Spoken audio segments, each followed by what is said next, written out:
लोकसभा चुनाव 2024 जैसे जैसे नजदीक आ रहे हैं, उत्तर प्रदेश की राजनीति में हिंदुत्व का मुद्दा गरमाने लगा। किसी न किसी बहाने लगातार हिंदुत्व के मुद्दे को भड़काया जा रहा है। स्वामी प्रसाद मौर्य इसमें सबसे आगे दिखाई दे रहे हैं। पहले रामचरितमानस पर की गई टिप्पणी, फिर हिंदू साधु संतों पर हमले और अब दिवाली के मौके पर माता लक्ष्मी के खिलाफ की गई टिप्पणी को इसी नजरिए से देखा जा रहा है। स्वामी प्रसाद मौर्य ने लक्ष्मी माता के 4 हाथों पर जिस प्रकार से तंज कसा है, उसको लेकर उनकी पार्टी में ही कई लोग इसे सही नहीं मान रहे हैं। हालांकि खुलकर कोई सामने नहीं आ रहा है। स्वामी प्रसाद मौर्य की यह टिप्पणी धार्मिक भावनाओं को भड़काने वाली मानी जा रही है। इसका फायदा समाजवादी पार्टी अध्यक्ष अखिलेश यादव को मिलता नहीं दिख रहा है। ऐसे में विपक्षी दलों का हमला समाजवादी पार्टी अखिलेश यादव पर सीधा शुरू हो गया है। अखिलेश यादव को हिंदुत्व की जमीन पर पटखनी देने की कोशिश की जा रही है। वहीं समाजवादी पार्टी का एक खेमा मानकर चल रहा है कि स्वामी प्रसाद मौर्य की टिप्पणी सपा के कोर वोट बैंक को एकजुट करने में सहायक हो सकती है। हालांकि अखिलेश यादव के पीडीए यानी कि पिछड़ा दलित अल्पसंख्यक समीकरण में ये टिप्पणी फिट नहीं बैठती दिख रही। पीडीए के जरिए राजनीतिक जमीन पर अपनी अलग पहचान बनाने की कोशिश में जुटे अखिलेश यादव के लिए स्वामी प्रसाद मौर्य की टिप्पणी मुश्किलें खड़ी कर सकती है। स्वामी प्रसाद मौर्य के बहाने अब समाजवादी पार्टी पर निशाना साधने का मौका अन्य दलों को मिल गया है। भारतीय जनता पार्टी ने बिना मौका गवाए इस टिप्पणी को समाजवादी पार्टी और अखिलेश यादव की सोच से जोड़कर पेश कर दिया। वहीं अयोध्या की भव्यता से इस पूरे घटनाक्रम की तुलना कर दी। दूसरी तरफ कांग्रेस ने भी समाजवादी पार्टी पर निशाना साधना शुरू कर दिया। उत्तर प्रदेश की राजनीति में हिंदुत्व की राह पर चलकर दिल्ली की सत्ता पर काबिज होने की कोशिश तमाम राजनीतिक दलों की है।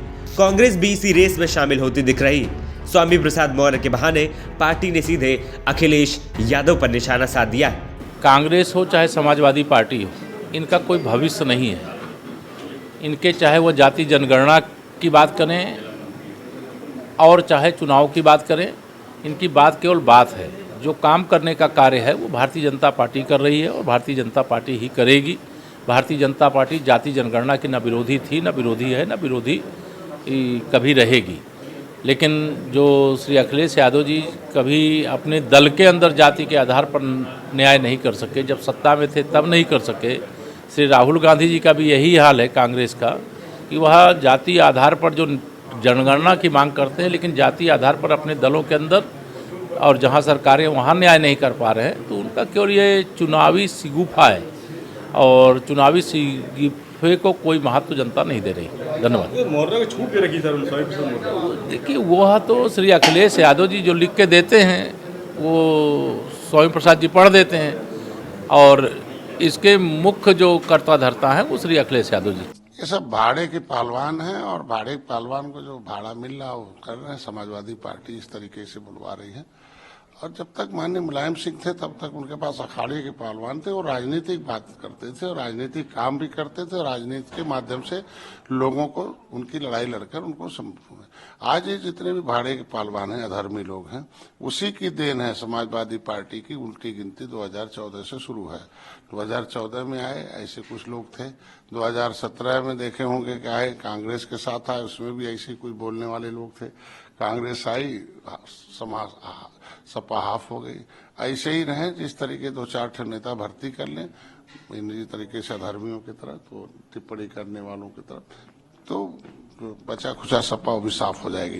क्योंकि देखिए, ये भारत भारतीयों का देश है। जब यही बोलने वाले लोग, ये बोलने वाले जब बसपा में थे तो हाथी नहीं गणेश है, ब्रह्मा विष्णु महेश से बोलते थे।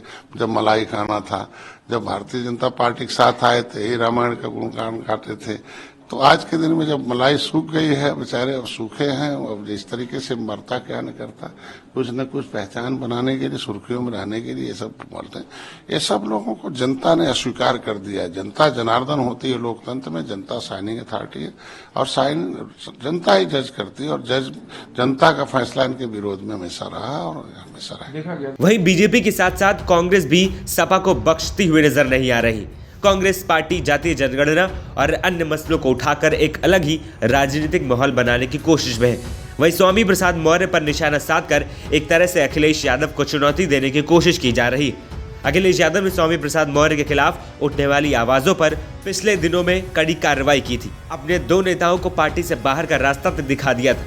अब कांग्रेस उन्हें भाजपा का एजेंट बता रही है। ऐसे में पार्टी महासचिव पर की गई टिप्पणी को सपा अध्यक्ष किस रूप में लेते हैं, ये देखने वाली बात होगी। NBT ऑनलाइन की रिपोर्ट।